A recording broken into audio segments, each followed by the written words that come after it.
Coba dicek, tanya aja. Projo mana yang ikut? Udah jelas Projo itu pro Jokowi. Kalau Projo nggak pro Jokowi bukan Projo berarti. Memang nggak ada. Cuma teman-teman media kan dia pro Jokowi itu kan karena gampang dilafalkan aja. Projo itu artinya negeri dan rakyat.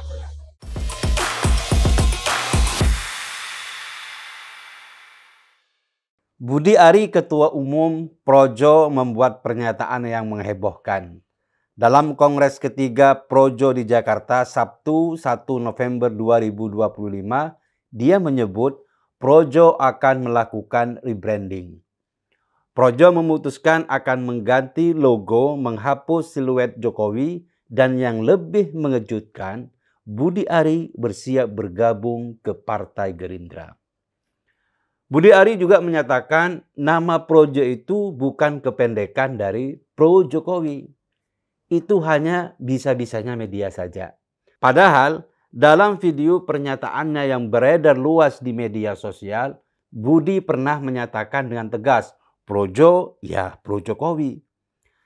Selama ini Projo memang identik dengan Jokowi. Nama Projo sendiri dipahami oleh khalayak ramai sebagai Pro Jokowi. Logo organisasi yang menampilkan siluet wajah mantan presiden bukan sekedar gambar.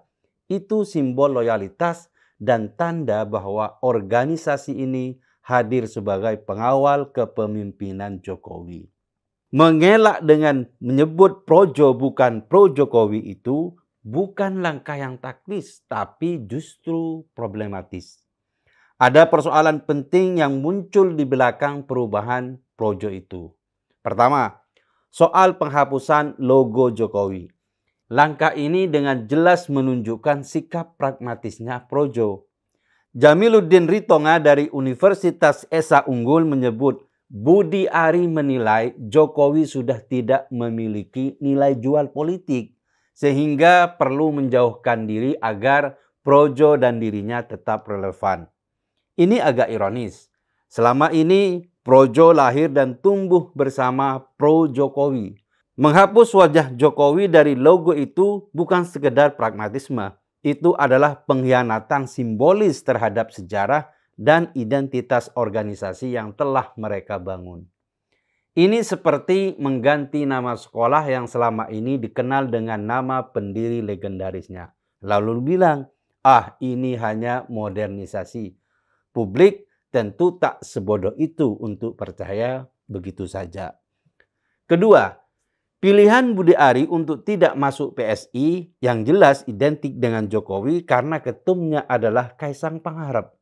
Alih-alih tetap di jalur loyalisme, ia memilih Gerindra, partai yang berkuasa saat ini. Logikanya, ini langkah pragmatis, ikut kekuatan yang sedang berkuasa agar tetap relevan. Tapi ini adalah langkah oportunistik. Loyalitas bukan lagi soal prinsip, melainkan soal kelangsungan karir politik abadi. Ketiga, redefinisi singkatan Projo. Budi Ari menegaskan bahwa Projo bukan Pro Jokowi, melainkan negeri dalam bahasa Sanskerta dan rakyat dalam bahasa Jawa Kawi. Pernyataan ini terdengar seperti tipuan retoris, cara ngeles yang nggak berkelas. Selama ini masyarakat dan media telah mengidentikan Projo dengan Pro Jokowi. Mengklaim bahwa itu hanya kebetulan karena lebih mudah diucapkan adalah cara halus untuk menutupi jarak politik yang sesungguhnya.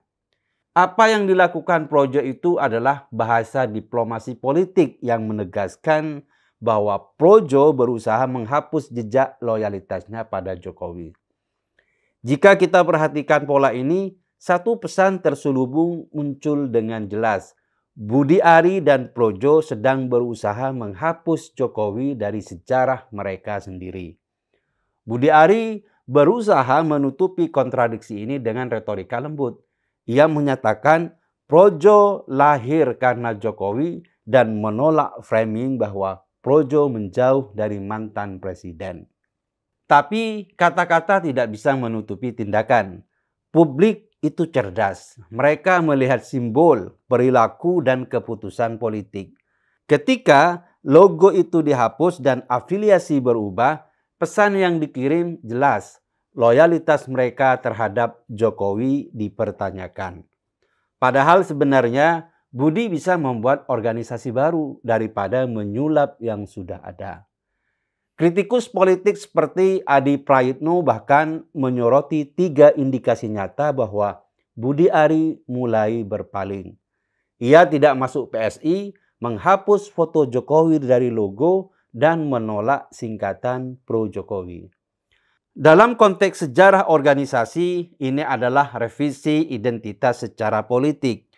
Projo yang dulu menjadi simbol dukungan tak tergoyahkan, kini menari di atas panggung pragmatisme dengan kostum baru yang seolah mengatakan kami loyal pada siapa yang memberi jalan politik paling menguntungkan.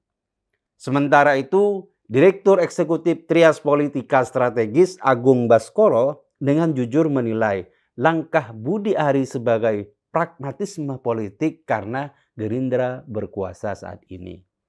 Langkah oportunistik memang biasa dalam politik, tapi politisi oportunistik juga memiliki harga yang rendah di mata publik karena orang-orang ini mudah dibeli, gampang goyah, dan gampang pindah.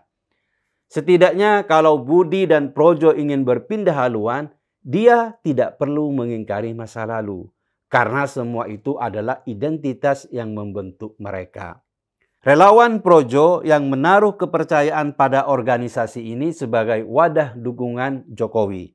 Tapi kini mereka dihadapkan pada fakta bahwa organisasi yang mereka bangun dengan semangat itu kini bisa meninggalkan figur yang telah memberi mereka arah. Loyalitas yang mereka junjung tinggi ternyata bisa ditukar dengan pragmatisme politik. Bukankah ini menggerogoti integritas moral organisasi itu sendiri? Dalam politik tentu saja tidak ada hal yang abadi, tapi ada nilai-nilai yang seharusnya tetap tegak, integritas, konsistensi, dan kejujuran. Budi Ari dan Projo dalam tindakan mereka tampaknya menempatkan ketiganya di belakang kepentingan strategis dan ambisi. Sejauh ini publik Indonesia menyaksikan pertunjukan politik yang menarik sekaligus memprihatinkan. Loyalitas yang selama ini menjadi identitas moral dan politik Projo kini diuji oleh ambisi pragmatisme. Simbol-simbol yang dulunya sakral kini dihapus, afiliasi diganti, dan narasi loyalitas dibungkus retorika lembut. Hanya karena mereka menilai itu lebih menguntungkan secara politik. Kita memang tidak berharap banyak dari gerakan relawan, karena semangat gerakan ini telah mulai bergeser dari niat awal ketika gerakan serupa awalnya berdiri. Saat itu, orang-orang di luar partai politik ingin membuat poros kekuatan yang baru, yang lebih cair, dan tidak terkontaminasi kepentingan partai yang transaksional. Mereka ingin membawa arah baru dalam perpolitikan Indonesia. Saat itu, nama Jokowi dijadikan jargon perubahan. Tapi kemudian kita tahu, waktu telah menguji kualitas gerakan akar rumput ini. Ketika dihadapkan dengan kekuasaan yang manis, cita-cita awal mereka berubah. Gerakan relawan yang berkembang kemudian lebih gampang dikenali sebagai langkah oportunistik untuk mencicipi legitnya kekuasaan di luar jalur partai. Hari ini langkah suram itu diwakili dengan gerakan oportunistik Projo. Harapan untuk melahirkan corak politik yang bersih dari kontaminasi kini pupus sudah.